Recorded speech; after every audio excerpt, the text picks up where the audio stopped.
ছিল S22 ultra. ওইটা আপনার 50,000 দিয়ে আমি সেল করছিলাম। রিদওয়ানা খান। আমি পড়াশোনা করছি ইউনাইটেড ইউনিভার্সিটিতে অনার্স সেকেন্ড ইয়ারে ইংলিশ সাবজেক্টে। আমার এটা মেইনলি হচ্ছে আমার পড়ালেখার খরচ যেন আমি নিজেটা নিজেই চালাতে পারি, আমার ফ্যামিলিকে যেন একটু হেল্প করতে পারি, সেখান থেকে এই উদ্যোগটা শুরু। প্রথমে আমার একটা কার্ড ছিল, এখন আলহামদুলিল্লাহ আমি 2টা কার্ডের ওনার। এভাবেই চলছে আর কি, 1 বছর রানিং। এখানে হচ্ছে একটু প্রবলেমের কারণে আমার একটা সেমিস্টার গ্যাপ হয়ে গিয়েছিল। তো যার কারণে মনে হচ্ছিল যে আমার যদি ইনকাম থাকতো তাহলে এই গ্যাপটা হয়তো বা হইতো না। তো ওখান থেকেই আর কি শুরু হয়েছে। ওখান থেকেই আমার একটা ফোন ছিল। আমার মনে হচ্ছে যে দামি ফোন এখন দরকার নেই আপাতত, এটা সেল করে আর কি কিছু একটা শুরু করে দেন, ওইখান থেকেই আর কি স্টার্ট করলাম। এটা ছিল S22 আলট্রা। ওইটা আপনার 50,000 দিয়ে আমি সেল করছিলাম।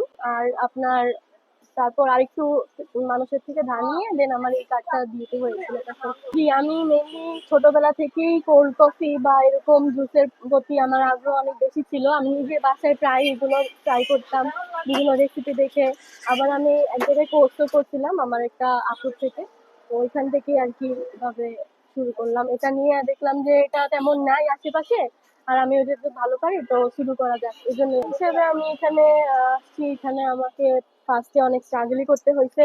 এখানে আমাকে বসতেও দেওয়া হয়নি। ইভেন আমি ঢাকাতে প্রায় 7 দিন 8 দিন ধরে বিভিন্ন জায়গায় লাইক মোহাম্মদপুর, ধানমন্ডিতে, লেকের আশেপাশে অনেক জায়গায় বসানোর জন্য ঘোরাঘুরি করছি। ইভেন এটা নিয়েও আমি 3টা জায়গা সুইচ করেছি, কিন্তু আমাকে তখন বসতে দেওয়া হয়নি। দেন সর্বশেষ আমি ইনলেভের স্টুডেন্ট বলে এই ক্যাম্পাসের সামনে আর কি বসতে পেরেছিলাম।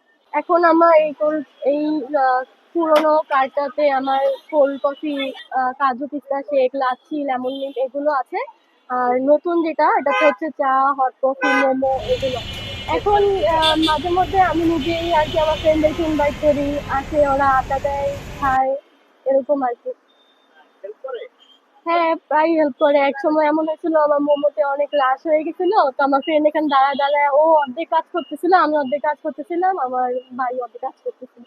এভাবে আর কি। প্রফিট বলতে আপনার প্রোডাক্ট যদি আপনি অথেন্টিক ইউজ করেন আর আপনি কম প্রফিট রাখেন তাহলে এটা থেকে অবশ্যই আপনার একটা ভালো প্রফিট আপনি মান্থলি পাবেন। আর আমার প্রথম এখান থেকে তেমন কোনো প্রফিট আসতো না। প্রায় 2-3 মাস বলতে গেলে আমার কোনো প্রফিট আসে নাই। তো আমি আস্তে আস্তে হচ্ছে ধৈর্য ধরছি। দেন আস্তে আস্তে আমার প্রফিট আসা শুরু হয়েছে। এখন আলহামদুলিল্লাহ অনেক ভালো সেল হয়, অনেক ভালো ইনকাম হয়। আসলে প্রথমে অনেক যখন সেল কম হয় তখন অনেক হতাশ থাকে অনেকে। তখন দেখা যায় 1 মাসের পরেই মানুষ বিক্রি করে দিতে চায় দোকানটা। আবার অনেক সময় দেখা যায় যে আমার যেটা বানাইতেছি সেটা রেসিপি ভালো হচ্ছে না। তখন ট্রাই করতে হবে এগুলো যাতে ভালোভাবে করা যায়। আর একটা সাহস নিয়ে আর কি নামতে হবে। মেইনলি দরকার আর কি অনুপ্রেরণা, সাহস এগুলো নিয়ে আর কি নামা দরকার।